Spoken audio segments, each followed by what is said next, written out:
राजन, मैं प्रमाण देने के लिए तैयार हूं, पर उससे पहले मैं कुछ चाहती हूं। क्या चाहिए? थोड़ा दूध।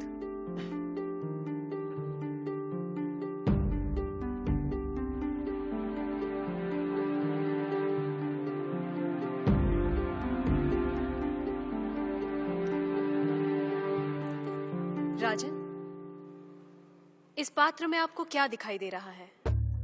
दूध? क्या दूध के अलावा कुछ और दिखाई दे रहा है? नहीं। पर मुझे तो मक्खन भी दिखाई दे रहा है। क्या आपको मक्खन दिखाई दे रहा है?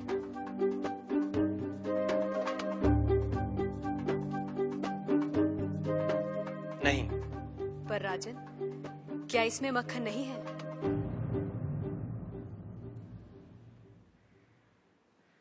है।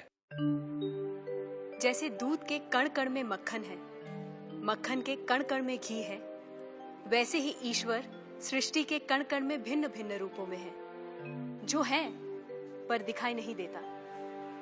जैसे दूध से मक्खन पाने के लिए उसे मथना जरूरी है, उसी तरह वेदांत के श्रवण, वेदांत का मनन और उसके निहितार्थ पर निरंतर ध्यान के द्वारा ही ईश्वर का अनुभव किया जा सकता है। राजन, क्या आपके पहले प्रश्न का उत्तर आपको मिल गया? मैं मान लेता हूं, पर वो किसे देख रहा है? किस ओर देख रहा है? क्या मुझे एक जलती हुई मोमबत्ती मिल सकती है? राजन, ये रहा आपके दूसरे प्रश्न का उत्तर। प्रकाश की ये लौ कहां देख रही है? किसे देख रही है? ये सभी को देख रही है। सभी और देख रही है। राजन, जिस तरह इस मोमबत्ती का प्रकाश चारों ओर फैला हुआ है, उसी तरह ईश्वर की चेतना चारों ओर फैली हुई है, और उसी चेतना के कारण हम चलते हैं, बोलते हैं और सुनते हैं। जैसे ये प्रकाश सभी ओर देख रहा है, वैसे ही ईश्वर सभी ओर देख रहा है।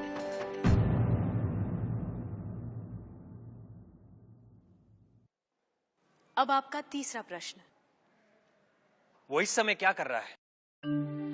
राजन, इस समय मैं आपके प्रश्नों का उत्तर दे रही हूं, इसलिए मैं तुम्हारी गुरु हूं और तुम मेरे शिष्य।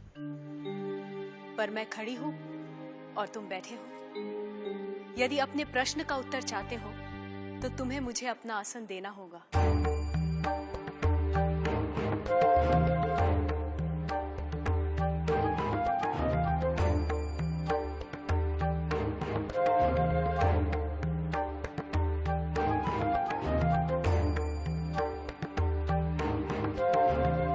राजन, ये रहा तुम्हारे तीसरे प्रश्न का उत्तर। कुछ देर पहले आप सारे मंदिरों से मूर्तियां हटवाने का विचार कर रहे थे। इस समय आप ईश्वर के बारे में फिर से विचार करने लगे हैं। आप मेरे स्थान पर खड़े हैं और मैं आपके सिंहासन पर बैठी हूं। इधर एक राजा को सामान्य नागरिक का स्थान और एक सामान्य नागरिक को राज सिंहासन दे सकता है, ये आप देख रहे हैं। आप मेरे स्थान पर और मैं आपके स्थान पर बैठी हूं। ईश्वर इस समय ये करवा रहा है, उस अनंत और असीमित शक्तियों के स्वामी जिसने ये सुंदर, अद्भुत, विस्मयकारी और महान संसार रचा है, जिसमें सूर्य, चंद्र, तारे, ग्रह, नक्षत्र अपने अपने स्थान पर स्थिर और गतिमान है, जिसके कण कण में एक व्यवस्था है। ऐसे शब्दों और ज्ञान से परे ईश्वर के लिए क्या असंभव है? कहिए राजन, क्या मंदिरों से मूर्तियां हटवाई जाएं? मूर्तियां तो उस ईश्वर की प्रतीक हैं, उनका मूर्त रूप है। वह सर्वज्ञ, सर्वशक्तिमान, सर्वव्यापी ईश्वर सर्वत्र है। किसी ने उसको पत्थर में पाया, किसी ने पेड़ों में, किसी ने शब्दों के माध्यम से, तो किसी ने प्रार्थना करके। वही परमात्मा अनेक नाम, रूप और गुणों में व्यक्त होता है, और कोई उन्हें अरूप और निर्गुण